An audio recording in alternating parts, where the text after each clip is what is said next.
Hello दोस्तों, मैं Anil Kumar smart IQ classes में आपका स्वागत करता हूं।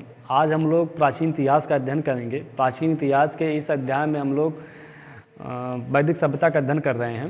वैदिक सभ्यता का एक दूसरा वीडियो है। पहले वीडियो में हमने साक्ष्यों के बारे में चर्चा किया था और साक्ष्यों के तौर पर हमने वैदिक सभ्यता को ऐतिहासिक के कालखंड में रखा था। ऐतिहासिक कालखंड होता है जिसके अंतर्गत लिखित साक्ष्य और पुरातात्विक साक्ष्य दोनों मिलते हैं, उसे ऐतिहासिक कालखंड कहा जाता है। और वैदिक सभ्यता में लिखित साक्ष्य भी मिले हुए हैं और पुरातात्विक साक्ष्य भी मिले हुए हैं। पुरातात्विक साक्ष्य के तौर पर हमने बोगजगोई का अभिलेख और गौरी मिधभांड का अभिलेख, गौरी मिधभांड को चर्चा किए थे और चित्ती धूसर मिधभांड की चर्चा किए थे। बोगजगोई का अभिलेख जो है तुर्क में पाया गया था और ये अभिलेख जो है इसमें 4 प्रकार के भारतीय देवताओं का उल्लेख किया गया है, इसलिए ये अभिलेख महत्वपूर्ण अभिलेख माना जाता है। ये इसमें 4 जो भारतीय देवताएं हैं उसमें से इंद्र हैं, इंद्र, वरुण, मित्र और नासत 4 देवता का उल्लेख किया गया है। वहीं पर इसमें गौरी मिधभांड पाए गए हैं जो पूर्व वैदिक सभ्यता से संबंधित है और चित्ती धूसर मिधभांड की खोज जो की गई थी वह उत्तर वैदिक सभ्यता से संबंधित है। और दूसरी तरफ हमने साहित्यिक साक्ष्यों की चर्चा किए थे। साहित्यिक साक्ष्यों में हमने 4 प्रकार के वेदों की चर्चा किए थे, जिसमें ऋग्वेद, सामवेद, यजुर्वेद और अथर्ववेद की चर्चा किए थे और उनकी विशेषताओं के बारे में चर्चा किए थे। तो ये जो पूरा वैदिक सभ्यता है इन 4 वेदों के आधार पर इसे 2 भागों में बांटा गया है, एक पूर्व वैदिक सभ्यता, एक उत्तर वैदिक सभ्यता। पूर्व वैदिक सभ्यता के अंतर्गत ऋग्वेद का अध्ययन किया जाता है और उत्तर वैदिक सभ्यता के अंतर्गत सामवेद, यजुर्वेद, अथर्ववेद का अध्ययन किया जाता है। तो आइए हम इसके बारे में चर्चा करते हैं और इसको सबसे पहले हम इनकी विशेषताओं के बारे में चर्चा करेंगे। आज हम लोग पूर्व वैदिक सभ्यता की विशेषताओं के बारे में चर्चा करेंगे। इसमें भौगोलिक विस्तार, राजनीतिक विस्तार और सामाजिक विस्तार और आर्थिक जीवन और धार्मिक जीवन की चर्चा करेंगे। पहले समझने का प्रयास करते हैं। तो हमने कहा था कि पूरा जो वैदिक सभ्यता था इसको हमने 2 भागों में बांटा था। एक था पूर्व वैदिक सभ्यता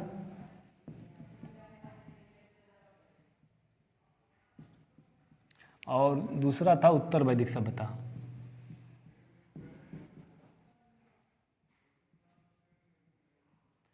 जो पूर्व वैदिक सभ्यता का कालखंड था 1500 BC से लेकर के 1000 BC के मध्य था और जो उत्तर वैदिक का जो कालखंड है वो 1000 BC से लेकर के 600 BC के मध्य माना जाता है।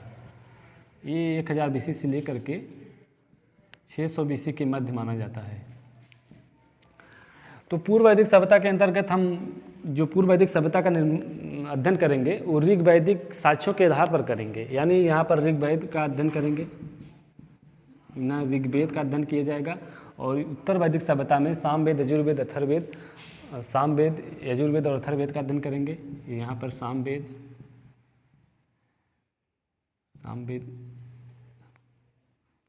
यजुर्वेद, अथर्ववेद का अध्ययन करेंगे।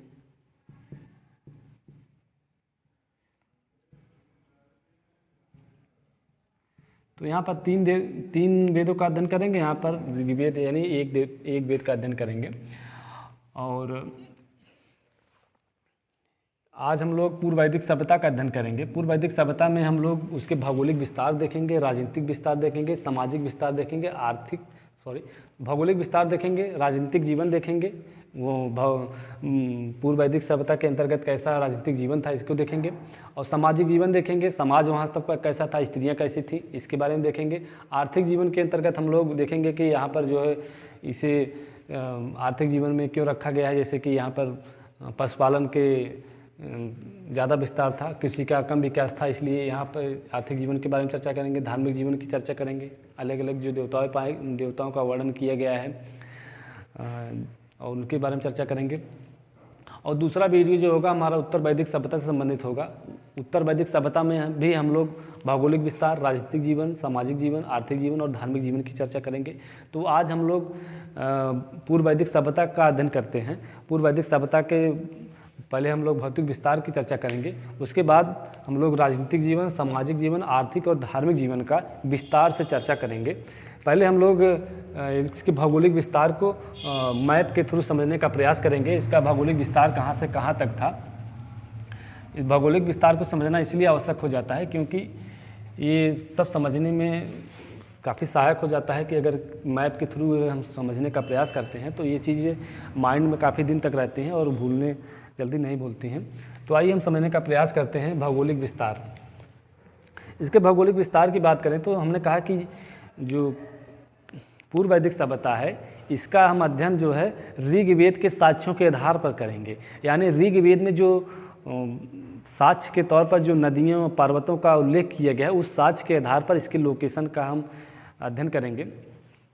सबसे पहले हम इसके भौगोलिक विस्तार की चर्चा करेंगे। इसको हम मिटा देते हैं। देखिए, भौगोलिक विस्तार के तौर पर हमने कहा कि ऋग्वेद में जो साक्ष्यों के आधार पर जो ऋग्वेद का अध्ययन किया गया है और उस साक्ष्य में जो नदी और पर्वत का उल्लेख किया गया उन नदी पर्वतों के आधार पर हम देखेंगे कि भारत में इसका लोकेशन कहाँ तक इसका फैलाव था, कहाँ तक विस्तार था, इसके बारे में अध्ययन करेंगे। देखिए, हमने कहा कि ऋग्वेद में जो पूर्व वैदिक सभ्यता है और वैदिक सभ्यता यानी वैदिक संहिता, इसमें जो है कुल 31 नदियों का उल्लेख किया गया है। समझने का प्रयास करिए। वैदिक संहिता कह दीजिए, वैदिक संहिता में जो है 31 नदियों का उल्लेख किया गया है, 31 नदी का उल्लेख किया गया है। वहीं पर वैदिक संहिता के अंतर ही ऋग्वेद आता है और ऋग्वेद के अंतर्गत समझने का प्रयास करेंगे। ऋग्वेद में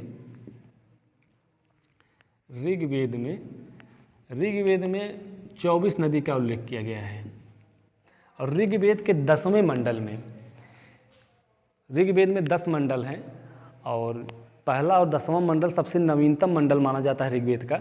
उसके अंतर्गत जो है ऋग्वेद के 10वां मंडल जो है, 10वां मंडल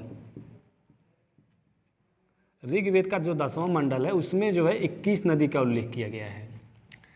तो पूरे वैदिक संहिता में, पूरे वैदिक सभ्यता में 31 नदियों का उल्लेख किया गया है, 31 नदियों का उल्लेख किया गया। वहीं पर ऋग्वेद में अकेले 31 नदियों में 24 नदियों का उल्लेख अकेले ही ऋग्वेद में किया गया है और इन ऋग्वेद में 10वें मंडल में 21 नदियों का उल्लेख किया गया है। यानी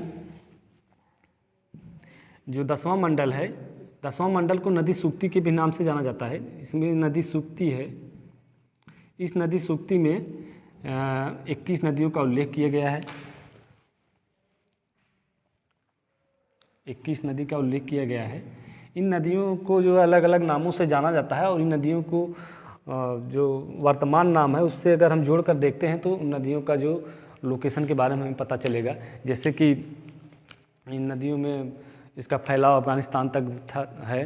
जैसे कि अफ़गानिस्तान की जो नदियां हैं, कुभा है, कुर्म है, सुवास्तु है और गोमती नदी पाई गई है। तो कुभा, कुर्म, सुवास्तु नदी का जो वर्तमान नाम है, जिसे कुभा को काबुल कहते हैं, कुर्म को कुर्रम नदी कहेंगे, सुवास्तु को स्वात नदी और गोमती को जो है गोमल नदी के नाम से जाना जाता है। तो देखिए, हमने कहा जो 21 नदियाँ पाई गई इसके बारे में पहले उल्लेख करेंगे। जो सबसे पहले अफ़गानिस्तान की नदियाँ,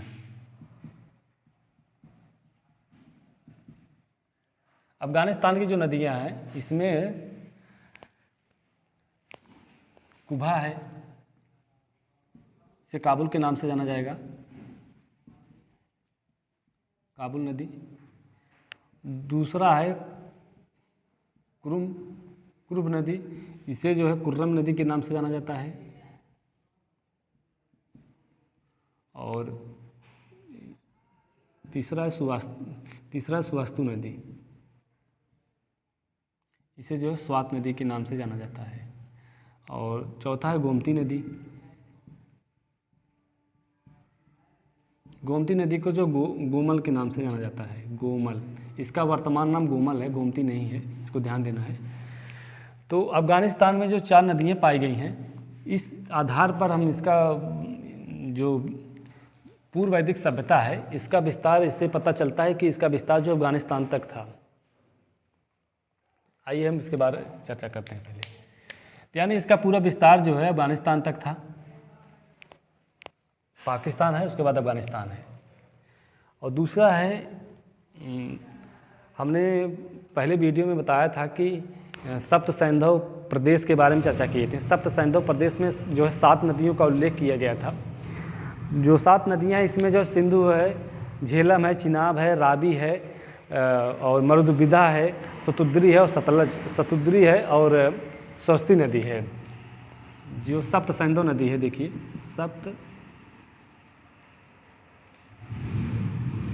सप्त सिंधु नदी, सप्त सिंधु प्रदेश।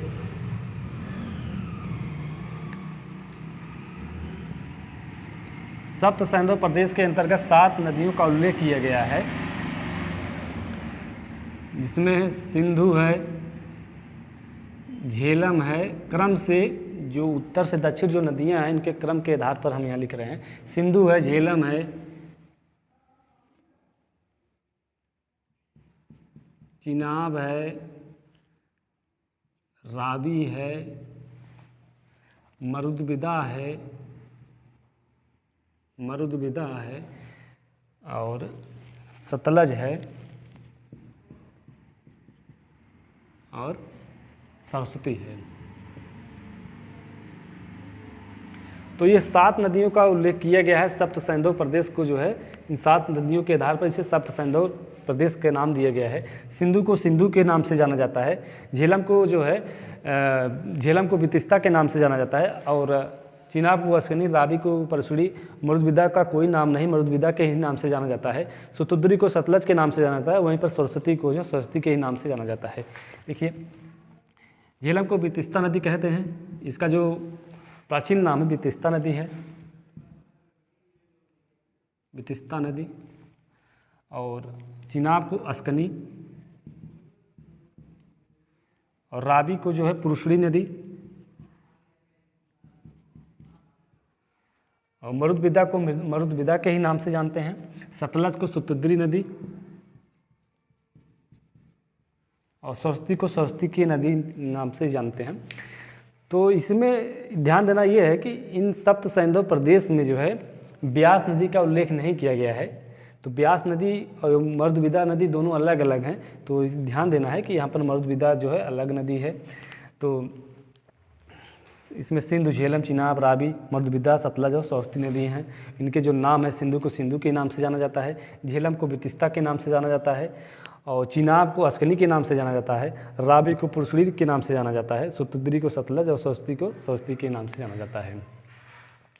इन नामों को जो 21 नदियाँ का उल्लेख किया गया है, तो इस आधार पर हम इसकी सीमा रेखा का निर्धारण करते हैं। जो पूर्व वैदिक सभ्यता है, इसका विस्तार जो है इन नदियों का उल्लेख किया गया है, तो यानी वहाँ तक इसका विस्तार था, इसलिए इन नदियों का उल्लेख किया गया है। आइए उसके लोकेशन को ध्यान देते हैं। जो पूर्व वैदिक सभ्यता है, पूर्व वैदिक सभ्यता का सबसे जो पश्चिमी भाग था वो अफगानिस्तान है, अफगान है। और जो सबसे उत्तरी स्थल था इसका वो तुर्कमेनिस्तान में है।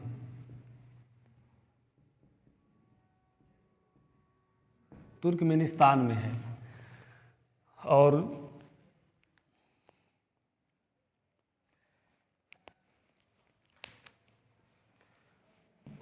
सबसे दक्षिणी स्थल जो है इसका सरस्वती नदी के तट पर ही, सरस्वती नदी जो है इसकी सीमा रेखा बनाती है सबसे दक्षिणी स्थल का। सबसे दक्षिणी सीमा रेखा जो है सरस्वती नदी है, इसका सरस्वती नदी है।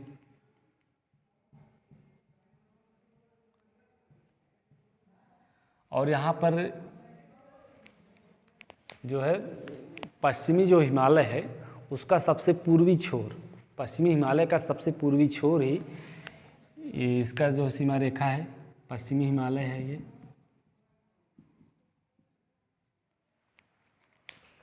देखिए, इसको समझने का हम मिलाते हैं तब इसको एक नया आकार बनेगा इसका, चतुर्भुज आकार का।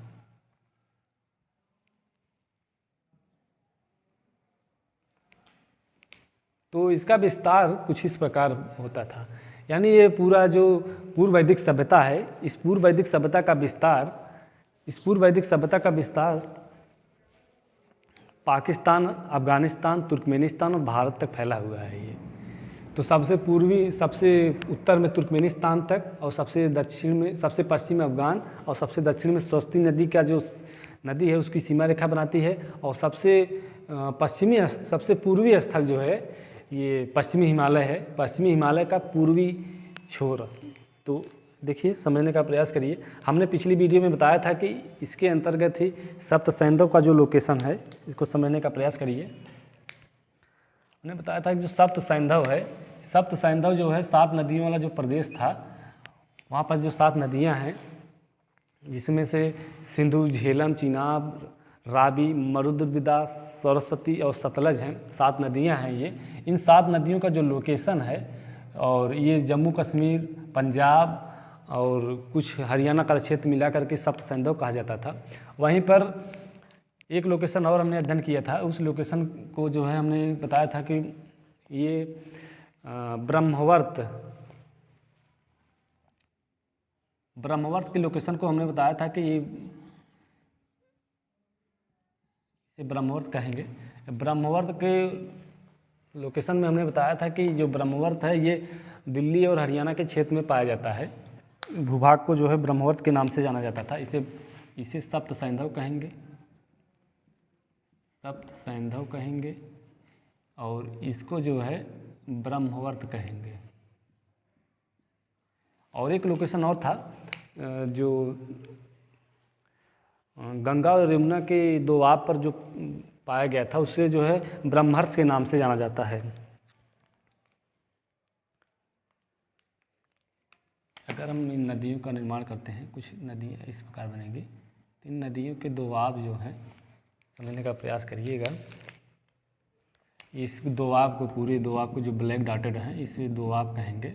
नदियों के दोनों तरफ, इन नदियों के बीच में इस भूभाग को जो है ब्रह्महर्ष के नाम से जाना जाता है। इस भूभाग को जो है ब्रह्महर्ष के नाम से जाना जाएगा।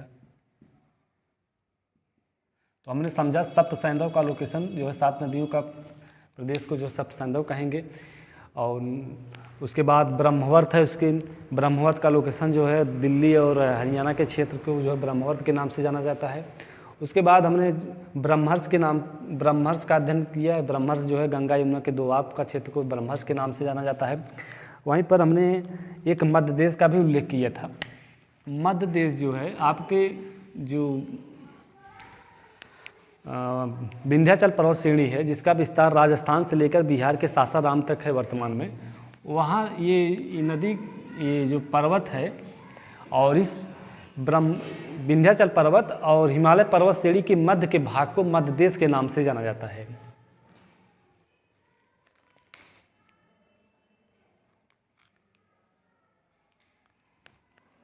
देखिए इस पूरे भूभाग को मध्य देश के नाम से जाना जाता है।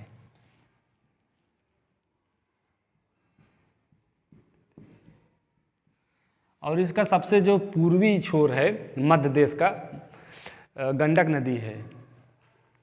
इसका सबसे पूर्वी छोर गंडक नदी है। और तो हमने यहाँ समझा कि जो पूर्व वैदिक के स्थल थे, जो पूर्व वैदिक का विस्तार है, उसके अंतर्गत सप्त सैंधव आता है और ब्रह्मवर्त आते हैं। और एक चीज़ और समझिए, यहाँ पर सप्त सैंधव से ही एक नदी का विस्तार है। इससे जो है सरस्वती नदी कहेंगे। इस सरस्वती नदी का जो सरस्वती नदी है, ये पूर्व वैदिक सभ्यता का एक सीमा रेखा बनाती है। यानी जो इसका विस्तार है, सबसे दक्षिण में सरस्वती नदी है, और सबसे पूर्व में जो है पश्चिमी हिमालय है, और सबसे पश्चिम में जो है अफगानिस्तान है, और सबसे उत्तर में जो है तुर्कमेनिस्तान है। ये पूरा भूभाग जो था ये पूर्व वैदिक सभ्यता के नाम से जाना जाता है।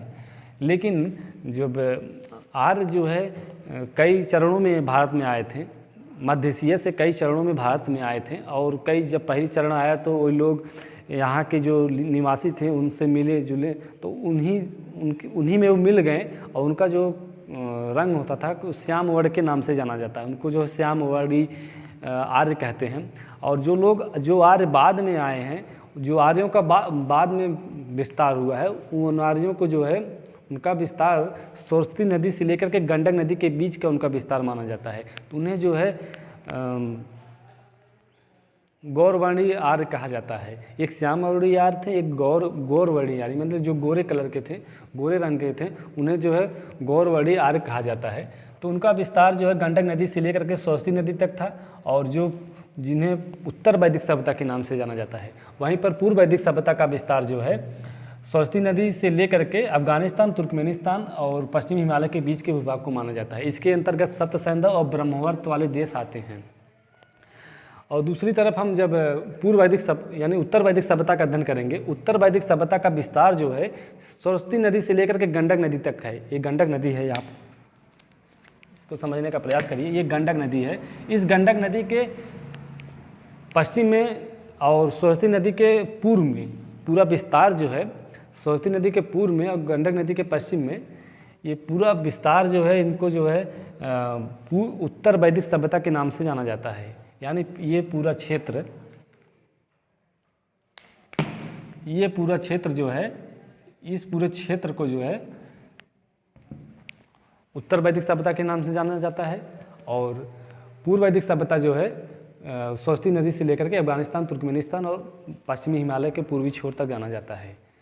तो ये उसका पूरा विस्तार था। और इन विस्तार का जो साक्ष्यों के तौर पर इसके विस्तार का वर्णन किया गया इन साक्ष्यों में, जैसे कुभा काबुल की नदी है, ये सब अफगानिस्तान की नदियाँ हैं। कुर्रम नदी है, स्वात नदी है, गोमती को गोमल नदी के नाम से जाना जाता है। वहीं पर सिंधु, झेलम, चिनाब, रावी, मरुदविद्या, सतलज और सरस्वती नदी को जो है पूर्व वैदिक सभ्यता की सबसे प्रमुख नदी माना जाता है। इस तौर पर जो है सबसे प्रमुख नदी सरस्वती नदी हो जाएगी। और इसका सबसे ये नदी जो है ये सीमा रेखा बनाती है पूर्व वैदिक सभ्यता की। इसके बारे में हम अध्ययन किए।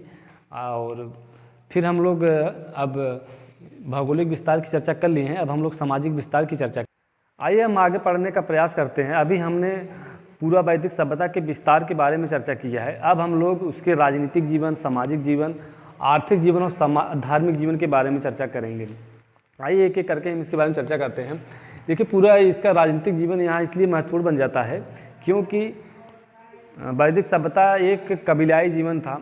कबीला लोग विष बनाकर रहते थे, और विष जो है कई विष का समूह को जो है जन के नाम से जाना जाता था। तो यह इसमें सबसे बड़ी इकाई है जन, उससे छोटी इकाई है विष, और उससे छोटी इकाई है ग्राम, और सबसे छोटी इकाई कुल या गृह के नाम से जाना जाता है, जिसे परिवार के नाम से जानते हैं। तो कई परिवार मिलकर के ग्राम का निर्माण करते हैं, और कई ग्राम मिलकर के एक विष का निर्माण करते हैं, और कई विष जो है जन का निर्माण करते हैं। तो ये जो एक इनका जो बनाया गया था सिस्टम कि जन, विष, ग्राम और कुल, इनको प्रशासन के लिए एक राजा की ज़रूरत थी, इसलिए एक राजा का पद भी बनाया गया था। राजा जो है को राजन के नाम से जाना जाता था, और इसे जनस्व गोपा या गोपति के नाम से भी जाना जाता है।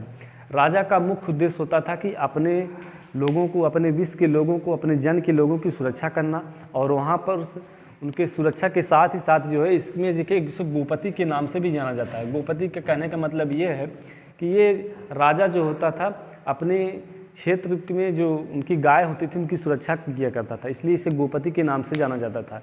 क्योंकि जब गाय जो है अगन्या के रूप में जाना जाता है, गाय को अगन्या कहा जाता है, और इसे युद्ध में जीता जाता था, तो इसे जनस्व गोपा या गोपति के भी नाम से जाना जाता है। जन यानी जनस्व गोपा, ये जो राजा होता था उसका सबसे बड़ा अधिकारी होता है जनस्व गोपा, यानी राजा होता था, राजन कहते हैं इसे।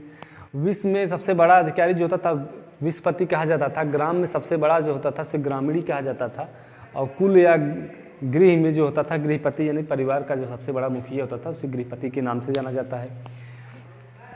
राजा की सहायता के लिए कुछ पदाधिकारी होते थे, इन पदाधिकारियों को रत्निन के नाम से जाना जाता था। इन पदाधिकारियों को रत्निन के नाम से जाना जाता था, इसे रत्निन का नाम से जाना जाता था। और इन रत्निन में कई अधिकारी होते थे, पुरोहित, सेनानी, ग्रामीण और रथकार होते थे। जो पुरोहित होता था इसको सलाहकार कहा जाता था, और जो सेनानी होते थे उससे मिलिशिया यानी अस्थायी सेना यहाँ पर इनका बनाई गई थी। और ग्रामीण में गांव का प्रमुख होता था, और रथकार में जो रथ बनाने वाला होता था उसे रथकार कहा जाता था। आइए हम फिर समझने का प्रयास करते हैं। राजा की सहायता के लिए पदाधिकारियों का चुनाव किया जाता था। इन पदाधिकारियों को जो है रत्निन कहा जाता था।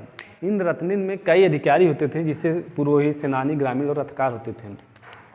पुरोहित को सलाहकार के तौर पर जाना जाता था। इन पुरोहितों में ऋग्वेद में उल्लेख किया गया है कि इन पुरोहितों में 2 नाम बहुत महत्वपूर्ण होते थे। पुरोहितों में विश्वामित्र और वशिष्ठ का नाम जाना जाता है। इसमें सलाहकार के तौर पर विश्वामित्र और वशिष्ठ का नाम आता है। उसके बाद सेनानी है। सेनानी को मिलिशिया के नाम से जाना जाता था। ये मिलिशिया के नाम से जाना जाता था इन्हें। मिलिशिया का मतलब होता है कि अस्थायी सेना, क्योंकि यहाँ पर राजा जो होता था इसके पास पूरा अधिकार नहीं होता था। यहाँ पर जो सभा और समितियाँ आगे हम पढ़ाएंगे उसमें सभा और समितियाँ बनाई गई हैं। सभा और समिति के पास ज़्यादा अधिकार होता था, राजा के पास कम अधिकार होता था। इसलिए यहाँ पर राजा के कम अधिकार होने के कारण उसके पास जो है उतने संसाधन नहीं होते थे कि वो अस्थायी सेना का निर्माण कर सके। इसलिए यहाँ पर अस्थायी सेना का निर्माण किया गया है। इस सेना को मिलिशिया के नाम से जाना जाता था, यानी अस्थायी सेना। अस्थायी सेना यहाँ पर जो लोग उसके विष या ग्राम में रहते थे, वो लोग जब भी राजा की आवश्यकता होती थी युद्ध के लिए तो उन लोगों को राजा बुलाता था और वे लोग युद्ध करते थे। उसके बाद जब युद्ध समाप्त हो जाता था वो अपने दैनिक जीवन की जो क्रियाकलाप है उसका काम करते थे। तो हमने यहाँ समझा कि जो है सेनानी जो है मिलिशिया के नाम से जाने जाते थे। ग्रामीण है, उसके बाद ग्रामीण के गांव के प्रमुख यानी ग्राम का प्रमुख जो होता था उसे ग्रामीणी कहा जाता था। और रथकार जो रथ को बनाने वाला होता था उसे रथकार कहा जाता था।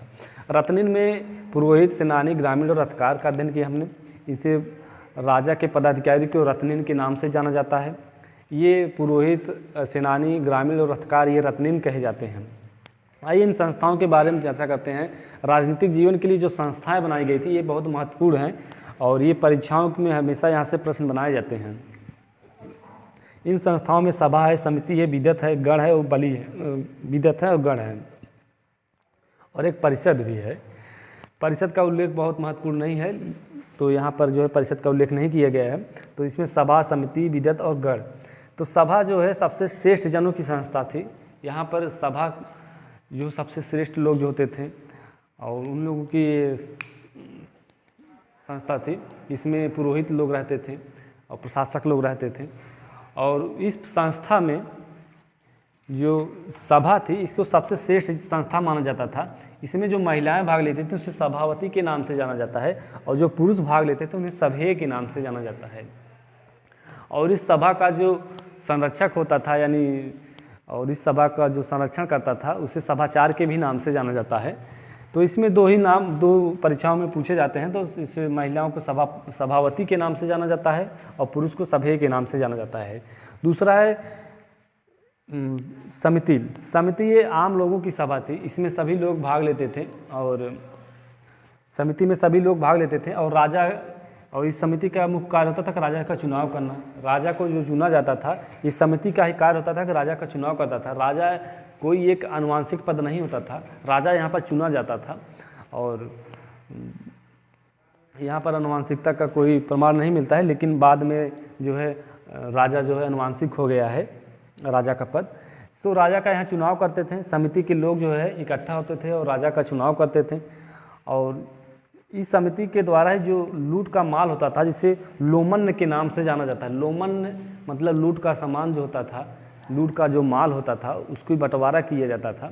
तो ये पूरी जो समिति होती थी इकट्ठा होती थी और समिति जो है लूट के माल को अलग अलग जो जितना महत्वपूर्ण जो जिनका कार्य होता था, जैसे सबसे महत्वपूर्ण पुरोहित हो गए, उन्हें सबसे ज़्यादा लोमन मिलता था यानी लूट का माल मिलता था। उसके बाद सेनानी है, ग्रामीण है, तो रथकार हैं, जो अलग अलग जिनके कार्य थे जो उस युद्ध में सहयोग किए हैं, उनके सहयोग के आधार पर ही उनके जो है उनकी जो जिम्मेदारियां हैं उनके आधार पर ही जो है लोमन उनको लूट का माल या मिलता था, उनका बंटवारा किया जाता था।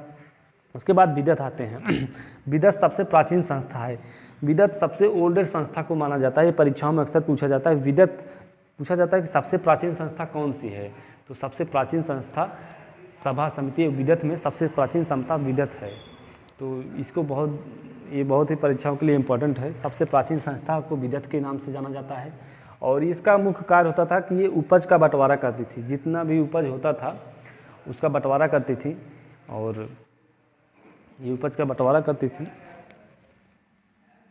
आइए हम आगे बढ़ते हैं। गढ़। गढ़ जो है कुलीनों की संस्था थी। इसमें जो है कुलीन लोग रहते थे। सभा की तरह गढ़ में भी कुलीन लोग ही रहते थे, और इसमें जो है बड़े बड़े जैसे पुरोहित हो गए, सेनानी हो गए, ऐसे लोग रहते थे, प्रशासक लोग रह गए, ये लोग रहते थे। यहाँ पर जो राजा है, जो इसे लोमन जो दिया जा रहा है, ध्यान दीजिए, समिति द्वारा जो लोमन का बंटवारा किया जा रहा है, लोमन के बंटवारे में सबकी जो हिस्सेदारी होती थी, उनकी जिम्मेदारियों के आधार पर, उनके जो कार्य किए जाते थे उनके आधार पर किया जाता था। और जो लोमन होता था और उसमें लूट के जो माल मिलता था, तो उस लूट के माल को प्राप्त करने के बाद जो कोई भी अगर राजा को स्वेच्छा से कुछ कर देना चाहता है, उसे बलि के नाम से जाना जाता है। इस लूट के माल को प्राप्त करने के बाद जो कोई भी व्यक्ति अगर स्वेच्छा से राजा को कर देना चाहता है, उसे बलि के नाम से जाना जाता है। बलि एक स्वेच्छा से दिया गया कर है, ये बहुत ही इम्पॉर्टेंट है। बलि एक स्वेच्छा से दिया गया कर है, जो लूट के माल को प्राप्त करने के बाद लोग जब बंटवारा करते थे, तो उस दौरान जो है कुछ लोग राजा को जो है कर देते थे या उपहार के तौर पर देते थे, तो उसे बलि का नाम दिया गया है। तो ये हमने समझा कि राजनीतिक जीवन को हम फिर से अध्ययन कर लेते हैं। सबसे बड़ा पद होता था जनस राजा, जिसे राजन के नाम से जाना जाता है। इसे जनस गोपा यानी लोगों की सुरक्षा करने वाला जनस गोपा, और गोपति यानी गायों की सुरक्षा करने वाले को गोपति कहा जाता था। राजा का मुख्य उद्देश्य होता था कि अपने लोगों की सुरक्षा करना और अपनी गायों की सुरक्षा करना, इसलिए जो है इसे जनस गोपा या गोपति कहा जाता था। तो यहाँ पर कई परिवार मिलकर के ग्राम का निर्माण कर रहे हैं, कई ग्राम मिलकर के विष का निर्माण कर रहे हैं, और कई विष का समूह को जन कहा जाता था। और जन के प्रशासन को चलाने के लिए एक राजा की आवश्यकता होती थी, और इसे ही जनस गोपा के नाम से जाना जाता है। तो सबसे बड़ा अधिकारी जो होता है जन का, जनस गोपा यानी राजा होता था। विष में सबसे बड़ा अधिकारी विषपति होता था, और ग्राम में सबसे बड़ा अधिकारी ग्रामीणी, और कुल या परिवार में सबसे बड़ा अधिकारी गृहपति या परिवार का मुखिया होता था। राजा के जो पदाधिकारी होते थे उसे रत्निन के नाम से जाना जाता था। राजा के जो पदाधिकारी होते थे उसे रत्निन के नाम से जाना जाता था। इन रत्निन में पुरोहित, सेनानी, ग्रामीण और रथकार हैं। तो पुरोहित जो है सलाहकार के तौर पर रखा जाता था, और सेनानी जो होता थे युद्ध करते थे, जिनमें मिलिशिया कहा जाता था। मिलिशिया कहने का मतलब यह है कि यहाँ पर अस्थायी सेना रखी जाती थी। जब राजा को आवश्यकता होती थी तो इन सेनाओं को बुलाया जाता था। जब युद्ध नहीं होता था तो वे लोग अपने दैनिक कार्यों में, कृषि कार्यों में, पशुपालन में ऐसे ही भाग लेते थे, अपना काम करते थे। उसके बाद ग्रामीणी में गांव के प्रमुख जो होता था उसे ग्रामीणी कहा जाता था, और रथकार जो रथ बनाने वाले होते थे उसे रथकार कहा जाता था। 3 पदाधिकारियों को जो है रत्निन कहा जाता था। ये राजा को जो है सहायता करते थे प्रशासन चलाने में। आइए आगे बढ़ते हैं, हम संस्थाओं के बारे में चर्चा करते हैं। संस्था जो है इसमें सभा, समिति, विदत और गण है।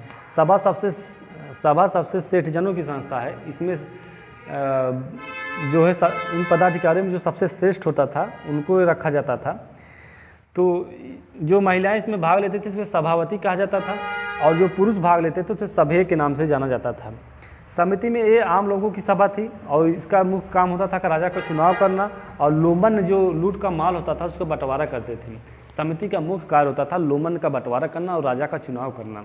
और ये जो है आम लोगों की सभा होती थी, और इसमें जो है ग्रामीण, कुल और सभी लोग इसमें इकट्ठा होते थे। ये निचले तबके के लोग भी इसमें इकट्ठा होते थे, और वे भी जो है राजा का चुनाव करते थे। उसके बाद है विदत। विदत जो है सबसे प्राचीन संस्था मानी जाती है। ये परीक्षाओं में बहुत ही इंपॉर्टेंट है कि पूछा जाता है कि सबसे प्राचीन संस्था कौन सी है। तो इन संस्थाओं में तो सबसे प्राचीन संस्था जो है विदत है। ये इनका मुख्य कार्य होता था कि उपज का बंटवारा करना, जितना भी उपज होता था उसका बंटवारा करते थे। यहाँ पर कृषि जो है कृषि का बहुत विस्तार नहीं था, पशुपालन का ज़्यादा विस्तार था। तो उपज जो है इसका बहुत महत्वपूर्ण नहीं हो पाता है कि यहाँ पर जैसे कि कृषि उपज हो जाए और उसका बंटवारा किया जाए। तो ये यहाँ पर उपज के लिए बहुत महत्वपूर्ण नहीं माना जाता है कि यहाँ पर किसी के द्वारा उपज किया गया है। तो गण है, आगे बढ़ते हैं। गण है, गण जो है कुलीनों की संस्था है। और सबसे अंतिम है बलि। बलि एक स्वेच्छा से दिया गया कर है, जो लोमन यानी लूट के माल का बंटवारा किया जाता था, और उस लूट के माल को जो है कोई राजा को अगर स्वेच्छा से देना चाहता था, उसे बलि के नाम से जाना जाता है। आइए हम बढ़ते हैं सामाजिक जीवन की तरफ। सामाजिक जीवन, यहाँ पर हम सामाजिक जीवन उसके परिवार को समझेंगे कि जो समाज था कैसा था, वर्ण व्यवस्था के बारे में चर्चा करेंगे और स्त्रियों की दशा के बारे में चर्चा करेंगे। आइए हम सामाजिक जीवन के बारे में चर्चा करते हैं। सामाजिक जीवन, यहाँ पर जो परिवार होता था, संयुक्त परिवार होता था। यहाँ पर मातृ पक्ष पितृ पक्ष एक साथ रहते थे, यानी जो माता का पक्ष है यानी जो नाना नानी है वो भी साथ रहते थे, और जो पितृपक्ष है वो तो रहता ही है। तो यहाँ पर मातृपक्ष पितृपक्ष एक साथ रहते थे, और बताया जाता है कि यहाँ पर 4 से 4-5 पीढ़ी के लोग तक के एक साथ रहते थे। यानी ये बहुत ही संयुक्त परिवार था, सबसे बड़ा इसके संयुक्त परिवार माना जाता है कि यहाँ पर 4-5 पीढ़ी के लोग एक साथ रहते थे, और इसे मातृपक्ष पितृपक्ष एक साथ रहते थे। जैसे कि ममेरा भाई, मौसेरा भाई और चचेरा भाई, ये इन लोग भी संयुक्त परिवार के अंतर्गत आते थे, और इनको जो है नप्त्र के नाम से जाना जाता है। इसको नप्त्र के नाम से जाना जाता है, ममेरा भाई, मौसेरा भाई, चचेरा भाई को। जो परिवार होता था ये पितृसत्तात्मक परिवार होता था। हमने अभी जब सिंधु घाटी सभ्यता का अध्ययन कर रहे थे तो वहाँ हमने अध्ययन किया था, तो परिवार जो था मातृ सत्तात्मक था, लेकिन यहाँ पर परिवार जो है पितृसत्तात्मक परिवार है। लेकिन यहाँ पर स्त्रियों की दशा भी काफ़ी अच्छी थी, और लेकिन यहाँ परिवार जो है पितृसत्तात्मक परिवार होता था। आइए हम आगे बढ़ते हैं। वर्ण व्यवस्था। वर्ण व्यवस्था ये कर्म आधारित वर्ण व्यवस्था थी, और ये कर्म आधारित वर्ण व्यवस्था का उल्लेख जो है 9वें मंडल में किया गया है। 9वें मंडल में इम्पॉर्टेंट है कि पूछा जाता है कि कर्म आधारित वर्ण व्यवस्था की किस मंडल में उल्लेख किया गया है, तो 9वें मंडल में इसका उल्लेख किया गया है। नोट डाउन कर लीजिएगा। तो वर्ण व्यवस्था में इसे कर्म आधारित वर्ण व्यवस्था माना जाता है, क्योंकि यहाँ पर कर्म के आधार पर ही वर्णों का उल्लेख किया गया है। क्योंकि ऋग्वेद में एक व्यक्ति ने कहा है कि मैं एक कवि हूँ, मेरे पिता वैद्य हैं और मेरी माता आटा पीसती हैं। तो यहाँ पर एक ही परिवार में 3 लोगों के अलग अलग कार्य दिखाए गए हैं और अलग अलग वर्ण हैं इसमें। यानी जो कवि है जो यानी जो उसे ब्राह्मण के रखा गया है, और जो वैद्य है उसे वैश्य, और जो आटा चक्की कर रहे हैं वो भी वैश्य से हैं। देखिए, कर्म आधारित वर्ण व्यवस्था, यानी एक ही परिवार में कई लोग जो है अलग अलग कार्य करते थे, अलग अलग वर्ण के नाम से जाना जाता था, इसलिए जो है इसे कर्म आधारित वर्ण व्यवस्था कहा जाता है। इसका उल्लेख 9वें मंडल में किया गया है। उसके बाद 10वां मंडल में भी पुरुष सूक्ति का उल्लेख किया गया। पुरुष सूक्ति में 4 वर्णों का उल्लेख किया गया है। इसे चतुर्वर्णस्य कहा जाता है। चतुर्वर्णस्य कहा जाता है। पुरुष सूक्ति में जो 4 वर्णों का उल्लेख किया गया उसे चतुर्वर्णस्य के नाम से जाना जाता है। इसमें 4 वर्ण, जैसे कि सिर के द्वारा जो है ब्राह्मण का उत्पत्ति बताई गई है, बाहु के द्वारा क्षत्रिय की, उदर के द्वारा वैश्य की, और पैर के द्वारा शूद्र की उत्पत्ति को बताया गया है। इसको हम समझने का प्रयास करते हैं। 10वां मंडल है। 10वें मंडल में पुरुष सूक्ति का उल्लेख किया गया है। 10वां मंडल ऋग्वेद का सबसे अंतिम मंडल माना जाता है। ऋग्वेद के सबसे अंतिम मंडलों में पहला और 10वां मंडल माना जाता है, और ये 10वां मंडल में जो है पुरुष सूक्ति का उल्लेख किया गया है। इसमें 4 वर्णों की बात किया गया है कि ये जो सिर के द्वारा जिसकी उत्पत्ति उसे ब्राह्मण कहा जाते हैं, बाहु के द्वारा क्षत्रिय, और उदर के द्वारा वैश्य, और पैर के द्वारा शूद्र। यानी जो पढ़ने लिखने में आगे था उसे जो है, और जो जैसे इसमें जो है पुरोहित लोग जो है सिर यानी ब्राह्मण के क्षेत्र में ब्राह्मण कहे जाते थे, और जो जिनके बाहों में ताकत होती, जो बलवान होते थे, उसे क्षत्रिय कहा जाता था। और जो लोग किसी कार्यों में जुटे रहते थे वो लोग को वैश्य कहा जाता था, और जो लोगों की सेवा करते थे, दास का काम करते थे, उसे शूद्र कहा जाता था। तो यहाँ पर सामाजिक जीवन में दास का भी यहाँ पर उल्लेख किया गया है। ऋग्वेद में दास का भी उल्लेख किया गया है कि लेकिन यहाँ पर दास जो है शोषण नहीं किया जाता था दास का। तो ये अलग अलग इनके जो चतुर्वर्ण हैं इनके बारे में उल्लेख किया गया है। आइए हम आगे बढ़ते हैं। यहाँ पर स्त्रियों की दशा के बारे में चर्चा करते हैं। स्त्रियों की दशा यहाँ पर सर्वश्रेष्ठ स्त्री मानी जाती है। पूरे इतिहास काल में यहाँ पर स्त्रियों की दशा को सबसे अच्छी मानी जाती है। इसे सर्वश्रेष्ठ स्त्री कहेंगे हम, और इसे जायदे स्तंभ कहा जाता था। स्त्री को जायदे स्तंभ कहा जाता था, यानी पत्नी ही घर है। इसमें स्त्री को जो है पत्नी ही घर के नाम पत्नी ही घर कहते थे या जायदे स्तंभ कहा जाता था। इसे स्त्री को जायदे स्तंभ कहा जाता था। और स्त्रियां जो है सभा और समिति में भाग लेती थीं।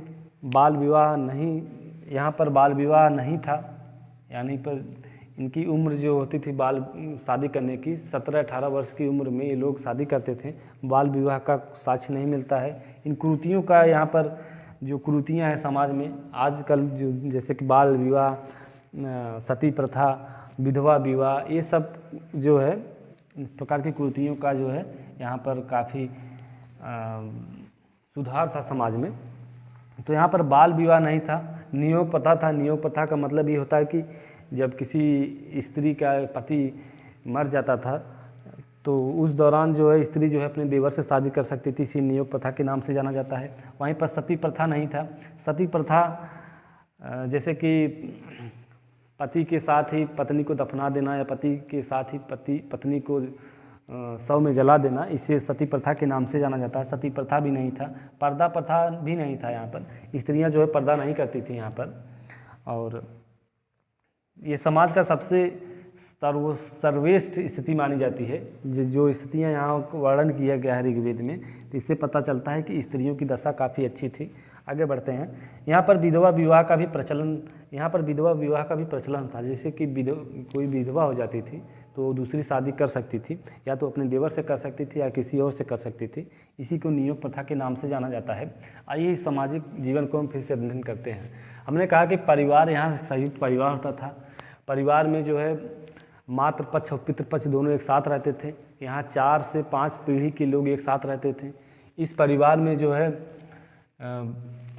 मातृपक्ष यानी जो नाना नानी होते थे वो, और पिता के पक्ष वाले लोग, सब लोग एक साथ रहते थे।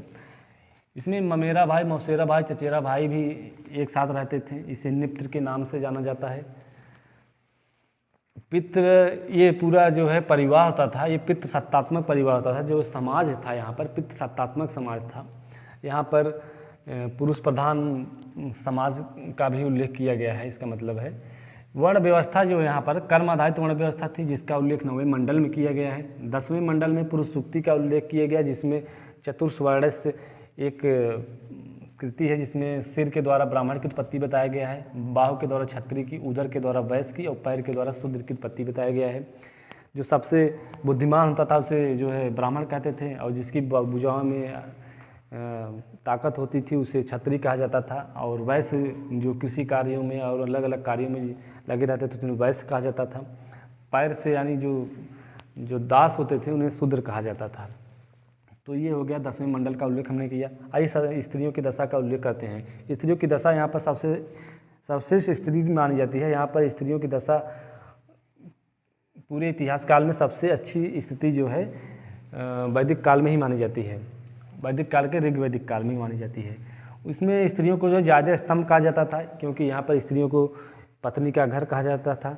सभा और समिति में स्त्रियां भाग लेती थीं। बाल विवाह नहीं होता था। यहाँ पर नियोग प्रथा थी। नियोग प्रथा का मतलब होता था कि स्त्रियां जो है अपन पति को मर जाने के बाद वो दूसरी शादी कर सकती थी, अपने देवर से शादी कर सकती थी। इसी नियोग प्रथा के नाम से जाना जाता है। सती प्रथा का प्रमाण नहीं मिलता है। यहाँ पर पर्दा प्रथा नहीं था। विधवा विवाह का प्रचलन था, यानी जब स्त्री के पति मर जाते थे तो दूसरी शादी कर सकती थी। इसे ही नियोग प्रथा के नाम से जाना जाता है। आइए हम आगे बढ़ते हैं, धार्मिक जीवन की तरफ बढ़ते हैं। आर्थिक जीवन की तरफ बढ़ते हैं। आर्थिक जीवन जो है, आर्थिक जीवन यहाँ पर कृषि का प्रचलन नहीं था, कृषि का बहुत फैलाव नहीं था। यहाँ पर उनके आर्थिक जीवन का सबसे बड़ा अर्थव्यवस्था के तौर पर जो है पशुपालन ही सबसे बड़ी अर्थव्यवस्था मानी जाती थी, और अर्थव्यवस्था को मुख्य आधार माना गया था। कृषि न होने के कारण जो है यहाँ पर उद्योग का विस्तार नहीं हुआ था। इसलिए जो है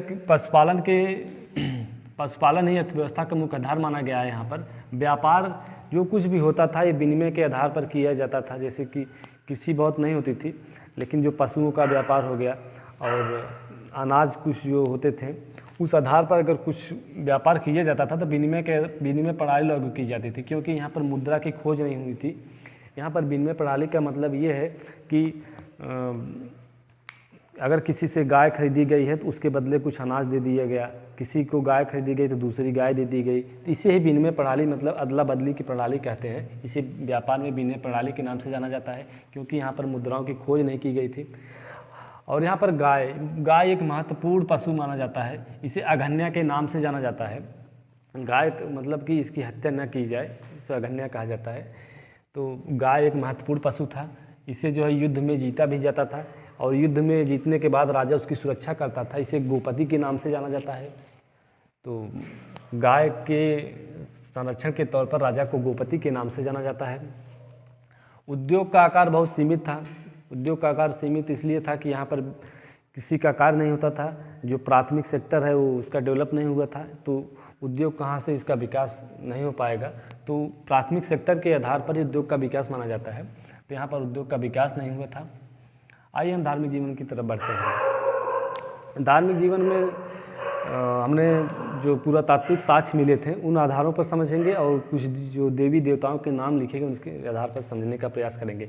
देखिए, सबसे प्रमुख है बोगज गोई का अभिलेख जो मिला था 1400 ईसा पूर्व में इसका निर्माण किया गया था। बोगज गोई अभिलेख का बोगज गोई अभिलेख में 4 देवताओं का वर्णन किया गया है, इंद्र, वरुण, मित्र और नासत्य। ये जो है ये पूरा कबीलाई जीवन था इनका। ये कबीलाई लोग आपस में लड़ते झगड़ते थे, और इनका जो बोगज गोई अभिलेख है इसका उल्लेख तुर्की में किया गया है। ये तुर्की में पाया गया है ये अभिलेख, और तुर्की के में ये जो अभिलेख पाया गया है, तुर्की के कबीलाई लोग आपस में लड़ते थे, और वे जो है इन देवताओं को जो है कस्में खा करके युद्ध न करने की कस्में खाए थे, जिससे कि हम युद्ध दोबारा नहीं करेंगे। तो बोगज गोई अभिलेख में जो है इंद्र, वरुण, मित्र और नासत्य देवताओं का उल्लेख मिलता है। यानी यहाँ पर ये सबसे प्रमुख देवता के तौर पे माना जाता है। सबसे प्रमुख देवताओं के तौर पर इंद्र को माना जाता है, वरुण है जो दूसरे नंबर पर हैं, मित्र और नासत्य देवताओं का भी उल्लेख किया जाता है। यहाँ पर धार्मिक जीवन में सबसे प्रमुख है कि यहाँ पर प्रकृति की पूजा की जाती थी, पेड़ पौधों की पूजा की जाती थी, नदी की पूजा की जाती थी।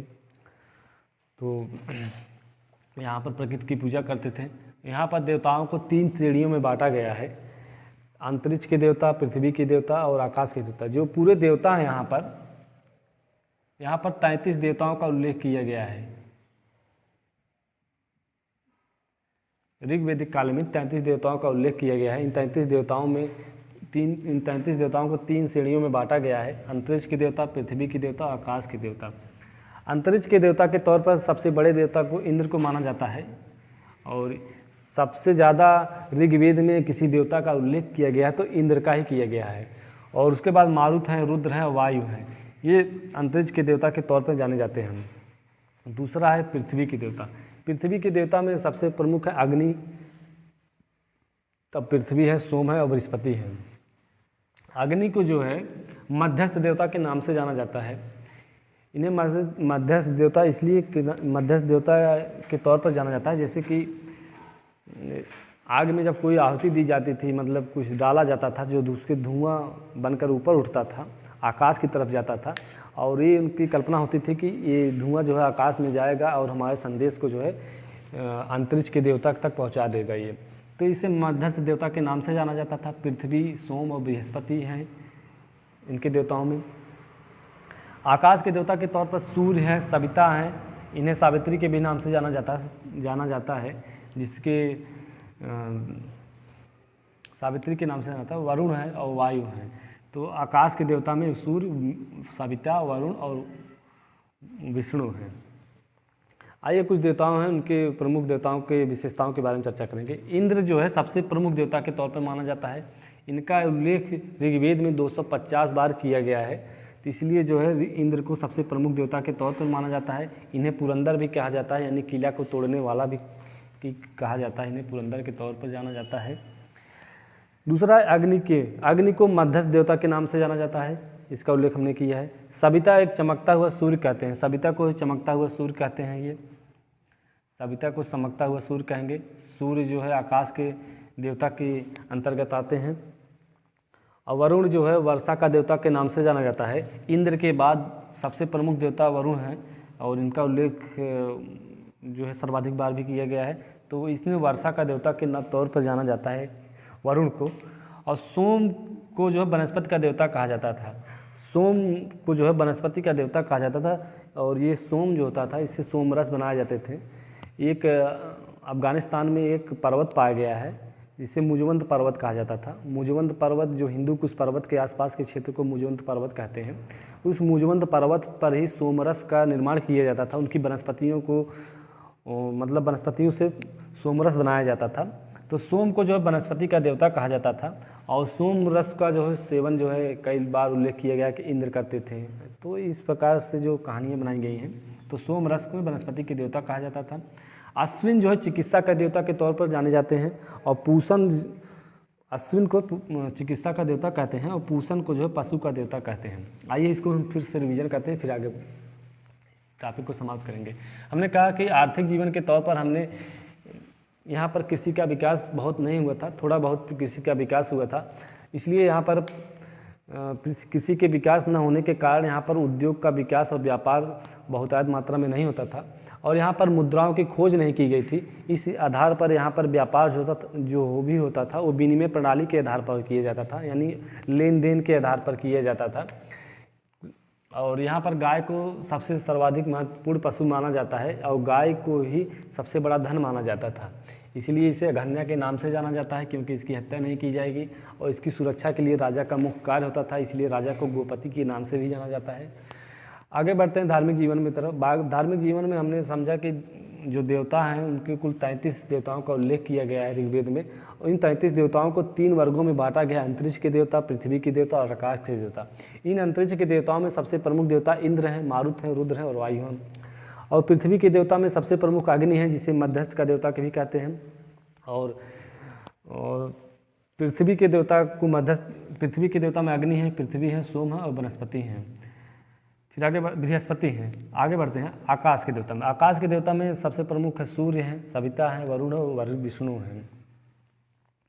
तो ये लिस्ट याद रखिएगा, ये परीक्षा में पूछा जाता है कि इन देवताओं को नाम दे दिया जाएगा, पूछा जाएगा कि कौन से आकाश के देवता हैं। तो आकाश के देवता में सूर्य, सविता, वरुण, मित्र हैं। और अंतरिक्ष के देवता की बात की जाएगी तो मित्र, मारुत मतलब वायु और रुद्र और वायु हैं। और विष्णु पृथ्वी के देवता पर अग्नि है, पृथ्वी है, सोम है, वनस्पति हैं। इंद्र को जो है सबसे प्रमुख देवता के तौर पर माना जाता है क्योंकि इंद्र का ऋग्वेद में सर्वाधिक बार उल्लेख किया गया है। इन्हें जो है पुरंदर के नाम से जाना जाता था। पुरंदर के मतलब होता है कि किला को तोड़ने वाला। और इंद्र का उल्लेख जो है बोगज कोई अभिलेख में भी किया गया है। तो इस आधार पर इंद्र एक महत्वपूर्ण देवता माने जाते हैं क्योंकि पुरंदर और युद्ध किला को तोड़ने वाला इसकी संज्ञा दी गई है। ये लोगों की, अपने जनों की सुरक्षा के लिए इन्हें जाना जाता है। तो इंद्र सबसे प्रमुख देवता हो गए। अग्नि को मध्यस्थ देवता के नाम से जाना जाता है। इन्हें अग्नि को मध्यस्थ देवता इसलिए कहा जाता था कि आग में जो भी आहुति दी जाती थी उससे बनने वाला जो धुआं होता था जब आकाश में पहुंचता, मतलब ऊपर जब उठता हुआ आकाश की तरफ बढ़ता था तो लोगों की मान्यता होती थी कि हमारे संदेश को जो है आकाश यानी अंतरिक्ष के देवता तक पहुँचाया जा रहा है। इसलिए जो है अग्नि को मध्यस्थ देवता के नाम से जाना जाता है। वहीं पर सविता जो है चमकता हुआ सूर्य कहते हैं और वरुण को वर्षा का देवता के तौर पर माना जाता है। इंद्र के बाद सबसे बड़े देवता को वरुण को माना जाता है। फिर सोम जो वनस्पति के देवता के नाम पर जाना जाता है। ये मुजवंत पर्वत पर सोम रस को प्राप्ति की जाती थी, इसे सोम रस बनता था। अश्विन जो है चिकित्सा के देवता के तौर पर जाना जाता था और पूषण जो है पशु के देवता के तौर पर जाना जाता था। तो आज हमने यहाँ पर समझा राजनीतिक जीवन, सामाजिक जीवन, आर्थिक और धार्मिक जीवन के बारे में। मिलते हैं नेक्स्ट क्लास में उत्तर वैदिक काल के भौतिक विस्तार, राजनीतिक जीवन और सामाजिक जीवन, आर्थिक और धार्मिक जीवन के बारे में चर्चा करेंगे। तो नेक्स्ट क्लास हमारा होगा उत्तर वैदिक काल। मिलते हैं नेक्स्ट क्लास में। धन्यवाद।